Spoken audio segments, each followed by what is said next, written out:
Terça, 9 de fevereiro. Verso para memorizar. Ó Senhor dos exércitos, Deus de Israel, que estás entronizado acima dos querubins, somente Tu és o Deus de todos os reinos da terra. Tu fizeste os céus e a terra. Isaías 37:16. Abalado, mas não abandonado. Ouça 2 Reis 18:37 a 19:4.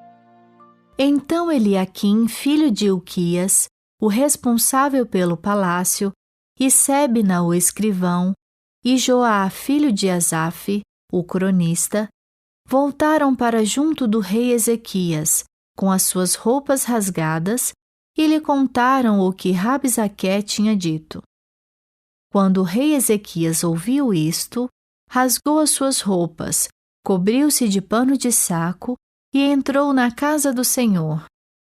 Então ele mandou que Eliaquim, o responsável pelo palácio, Sebna, o escrivão, e os anciãos dos sacerdotes, todos vestidos de pano de saco, fossem falar com o profeta Isaías, filho de Amós. Eles lhe disseram: Assim diz Ezequias: Este dia é dia de angústia, de castigo e de vergonha. Como se costuma dizer, chegou a hora de a criança nascer, mas a mãe não tem forças para dar à luz. É bem possível que o Senhor, seu Deus, tenha ouvido todas as palavras de Rabsaque, a quem o rei da Síria, seu senhor, enviou para afrontar o Deus vivo, e repreenda as palavras que ouviu. Portanto, ore pelo resto que ficou. Isaías 36:21 a 37:4. Eles, porém, ficaram calados e não lhe responderam palavra, porque assim lhes havia ordenado o rei: não lhe respondam. Então Eliaquim, filho de Hilquias, o responsável pelo palácio, e Sebna, o escrivão, e Joá, filho de Asaf, o cronista, voltaram para junto do rei Ezequias, com as suas roupas rasgadas, e lhe contaram o que Rabsaque tinha dito. Quando o rei Ezequias ouviu isto, rasgou as suas roupas, cobriu-se de pano de saco e entrou na casa do Senhor.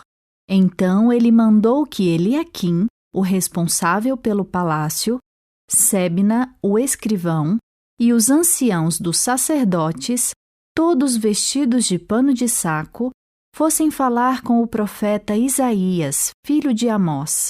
Eles lhe disseram: Assim diz Ezequias: Este dia é dia de angústia, de castigo e de vergonha. Como se costuma dizer, chegou a hora de a criança nascer, mas a mãe não tem forças para dar à luz. É bem possível que o Senhor, seu Deus, tenha ouvido as palavras de Rabsaque, a quem o rei da Síria, seu senhor, enviou para afrontar o Deus vivo, e repreenda as palavras que ouviu.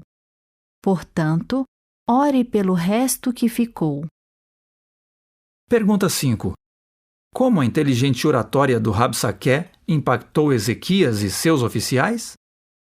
Profundamente abalado e com lamentações angustiadas, Ezequias voltou-se para Deus, buscando humildemente a intercessão de Isaías, o profeta cujo conselho seu pai tinha ignorado. Ouça Isaías 37, 5 a 7. Os servos do rei Ezequias foram falar com Isaías, que lhes disse: Digam ao rei o seguinte: Assim diz o Senhor: Não tenha medo por causa das palavras que você ouviu, com as quais os servos do rei da Síria blasfemaram contra mim. Eis que porei nele um espírito, e ele, ao ouvir certo rumor, voltará para sua terra, e lá eu farei com que ele seja morto à espada. Pergunta 6. Como Deus encorajou Ezequias? A mensagem foi breve, mas suficiente. Deus estava do lado do seu povo. Isaías profetizou que Senaqueribe ouviria um rumor que o faria desistir de seu ataque a Judá. Isso foi imediatamente cumprido. Temporariamente frustrado, mas sem desistir, Senaqueribe enviou a Ezequias uma mensagem ameaçadora. Não deixe que o seu Deus, em quem você confia, o engane ao dizer: Jerusalém não será entregue nas mãos do rei da Assíria. Será que os deuses das nações livraram os povos que os meus pais destruíram? Dessa vez, Ezequias foi direto ao templo e apresentou a mensagem diante do Senhor dos Exércitos, entronizado acima dos querubins. Ouça Isaías 37, 15 a 20. E Ezequias orou ao Senhor, dizendo: Ó Senhor dos Exércitos, Deus de Israel, que estás entronizado acima dos querubins, somente Tu és o Deus de todos os reinos da terra. Tu fizeste os céus e a terra. Inclina, ó Senhor, os ouvidos e ouve. Abre, Senhor, os olhos e vê.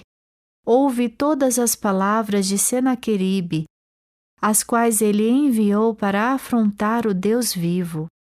É verdade, Senhor, que os reis da Síria assolaram todos os países e suas terras, e lançaram no fogo os deuses deles, porque não eram deuses, mas objetos de madeira e pedra, feitos por mãos humanas.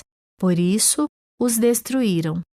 Agora, ó Senhor nosso Deus, livra-nos das mãos dele, para que todos os reinos da terra saibam que só Tu és o Senhor.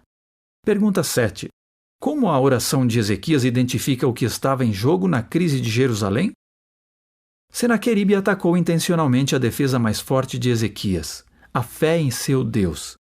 Em vez de fraquejar, Ezequias apelou para que o Senhor demonstrasse quem ele era, para que todos os reinos da terra soubessem que só ele é o Senhor. Pergunta 8. Na oração de Ezequias, ouvida anteriormente, em quais atributos de Deus ele se concentrou? Qual princípio nessa oração nos incentiva e fortalece a fim de permanecermos fiéis em nossas crises pessoais?